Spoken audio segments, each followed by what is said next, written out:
entre na brecha. Veja bem, Deus usou o profeta Ezequiel para levantar esta profecia, dizendo que ele procurou alguém para que se colocasse no muro, num buraco, numa fresta que havia no muro, para se colocar naquela brecha em favor daquela terra, daquele povo. E o texto diz que Deus não encontrou ninguém. Só que a ideia de brecha nesse texto é uma ideia que ninguém se colocou para intermediar, para clamar a Deus, para interceder por aquela terra, por aquele povo.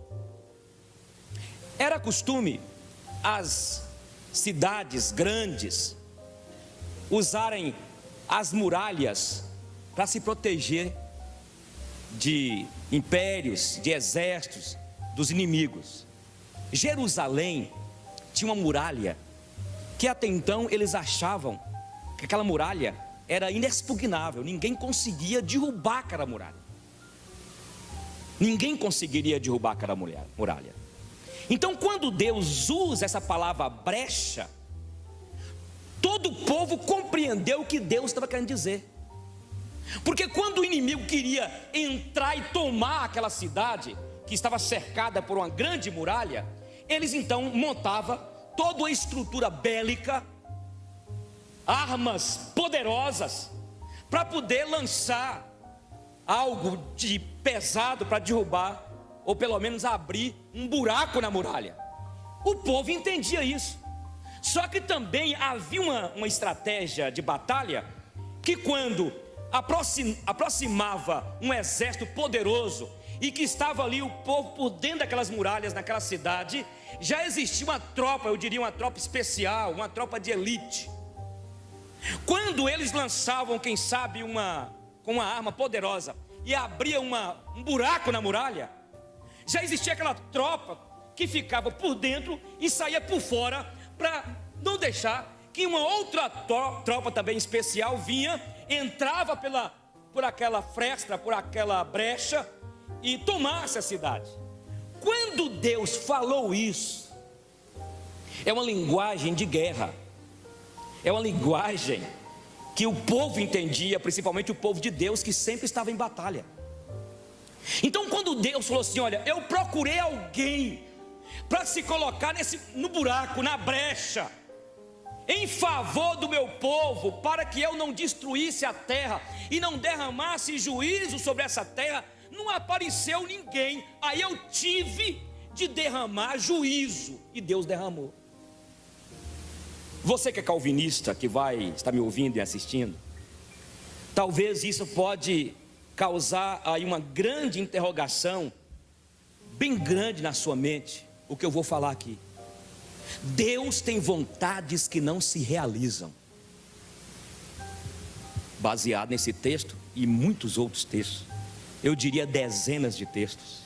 Olha bem, Deus tem vontades que não se realizam. O desejo de Deus, a vontade de Deus, o que Deus queria é que alguém entrasse na brecha, em intercessão a Ele, para que Ele não derramasse juízo sobre aquela terra. Mas ninguém entrou na brecha. Por isso quero chamar a igreja, para que nós oremos, para que nós possamos nos reunir em oração, para clamarmos a Deus por Montes Claros, para clamarmos a Deus pelo nosso Brasil. E graças a Deus tem centenas e centenas, milhares de igrejas no Brasil, pastores que estão em vigília de oração, pela condição, pela situação que está vivendo o nosso país. E nós não podemos ouvir esta palavra de um profeta que possa surgir daqui a décadas, dizer: Deus procurou alguém para colocar na brecha em favor do Brasil, mas o meu povo que estava naquela nação não se colocou na brecha. E louvado seja Deus que, apesar da fragilidade do pastor Eugênio, de cada um de nós que está aqui, apesar das nossas fragilidades, mas existe, eu volto a repetir, milhares de igrejas e pastores que tem intercedido pela nossa nação, e é decisão certamente de Deus de passar o nosso país a limpo. Fala comigo assim, entre na brecha. Eu quero desafiar você a entrar na brecha em favor de Montes Claros, desse nosso país, e também especificamente pelas nossas famílias, para nós entrarmos na brecha, para clamarmos a Deus por irmãos nossos que estão doentes. Se Deus vai curar, não é problema meu. Se Deus vai fazer, também não é problema meu nem seu.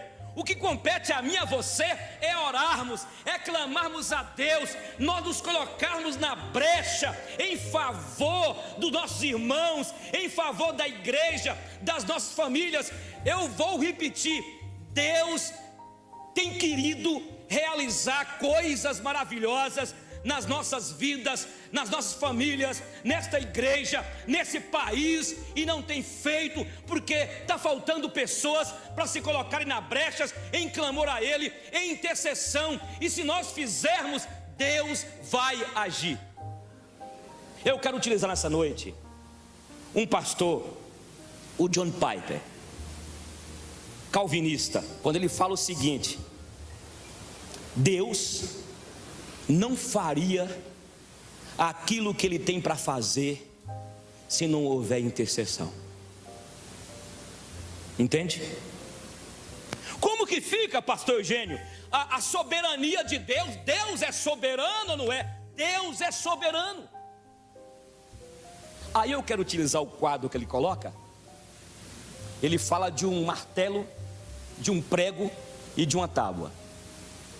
Aí ele fala que tem lá a tábua, e Deus pré-ordenou que aquele prego deve entrar naquela tábua. Está entendendo, Sérgio? Mas quem vai usar o martelo é eu e você. Entendeu ou não? Quem vai usar o martelo sou eu, é você, em intercessão, em oração.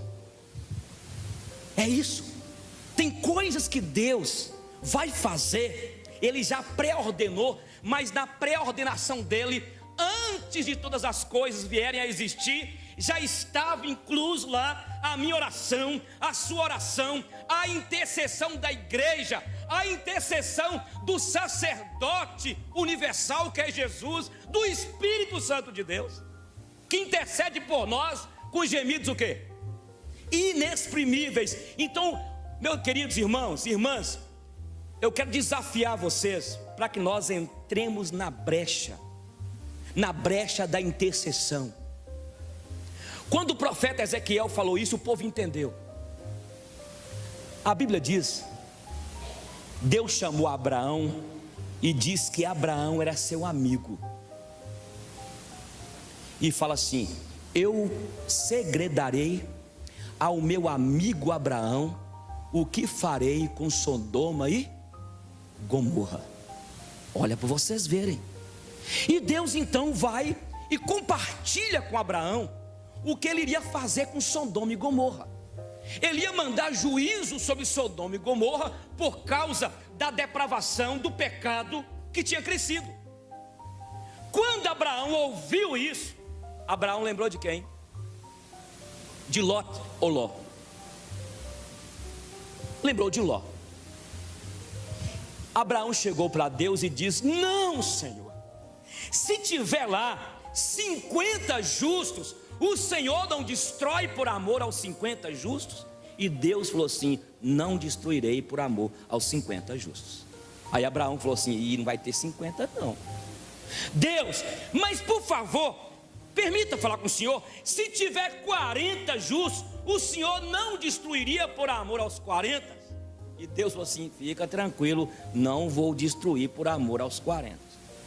Abraão insiste 30, insiste 20, insiste 10, e Deus fala: não destruirei por amor aos 10. Aí Abraão aquieta. Pensa Abraão assim, né? Eu estou pegando essa ideia de um grande pastor, o Ivênio, pastor Batista, quando ele falava assim: olha, pensa Abraão lembrando do seu sobrinho Ló, e falou assim: eu sei lá como é que está aquela como que está Ló naquela cidade, aquela mulher dele apavorada, consumista. Como que está aquele povo lá? Eu vou parar por aqui. E a Bíblia diz que Deus havia mandado anjos em Sodoma e Gomorra, e Deus mandou avisar Ló: Ló, saia depressa, porque Deus vai destruir Sodoma e Gomorra. Mas Deus tem um meio também, existe toda uma estratégia, toda uma logística para sair daqui. Não pode olhar para trás, pois a dita cuja mulher de Ló olhou para trás e virou o quê? Uma estátua de sal. E Deus então, Ló saiu de Sodoma e Gomorra, a sua mulher virou uma estátua de sal, e por causa da injustiça, da depravação, do pecado que dominou naquela cidade, Deus derramou fogo e enxofre. Mas Deus não iria destruir Sodoma e Gomorra se Abraão continuasse assistindo e quem sabe falar assim: Deus, eu sei que meu sobrinho lá está pisando na bola, ele é de uma igreja lá chamada presbiteriana. Então Deus, aí eu estou pegando a ideia de Vênio, se ele tivesse assistido,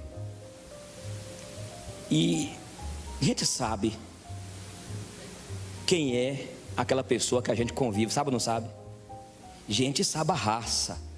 Minha mãe falava assim: eu conheço a raça. A raça da senhora. Abraão sabia a raça de Ló, e Abraão aquietou. Queridos, o que eu quero colocar nessa noite é que nós precisamos de colocar na brecha, em intercessão, para que Deus tenha misericórdia. Não é para nós vivermos uma vida também regalada, não é queremos viver uma vida nessa teologia louca da prosperidade, mas é clamar a Deus, porque nós temos aqui em Montes Claros a quantidade de jovens, adolescentes, nosso país, dominados pelo crack, pelas drogas, um país mergulhado na corrupção, as delações são assustadoras.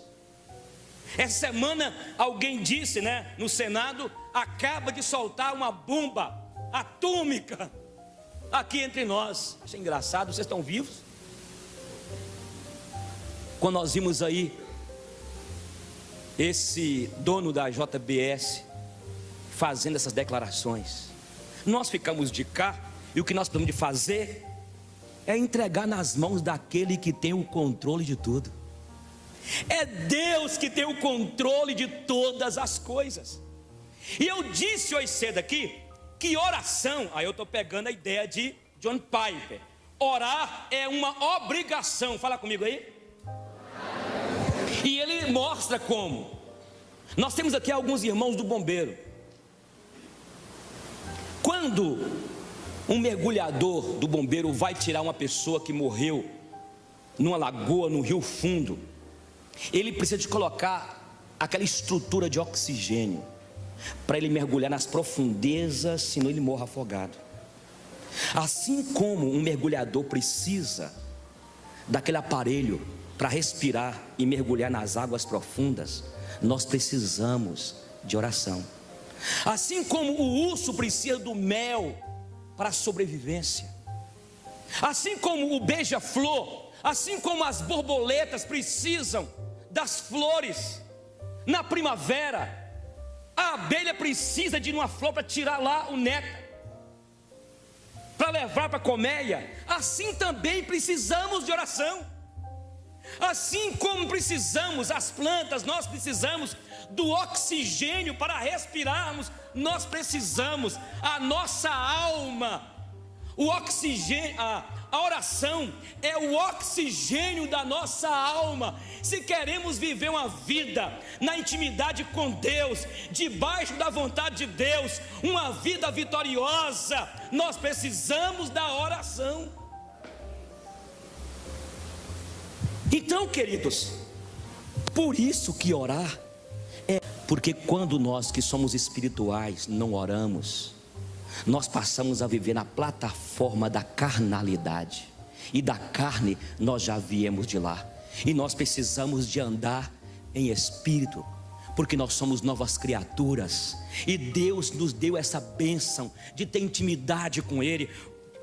Quando nós oramos, nós vamos desenvolvendo a intimidade com Ele, e essa intimidade com Ele é para que nós sejamos fortalecidos por Ele, e quanto mais nós nos tornamos íntimos de Deus, vai chegar um momento que Deus poderá segredar a nós algumas coisas.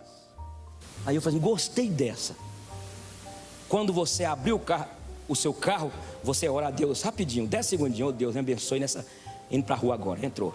No volante dirigindo, não fecha o olho não. Deus me abençoe, Senhor, dá graça. Quando você vai tomar café, Deus, obrigado. Não precisa fechar, não precisa fazer aquelas orações que me constrangem. Vai eu e 2 irmãos aqui, né? Estou indo para você, irmão, comer uma pizza. Pastor Eugênio, precisamos primeiramente orar a Deus. Fique de pé. Senhor, muito obrigado, Deus, por essa pizza. De que é passar pizza aqui? Ah, portuguesa, sei lá. Portuguesa, Senhor, muito obrigado por essa pizza.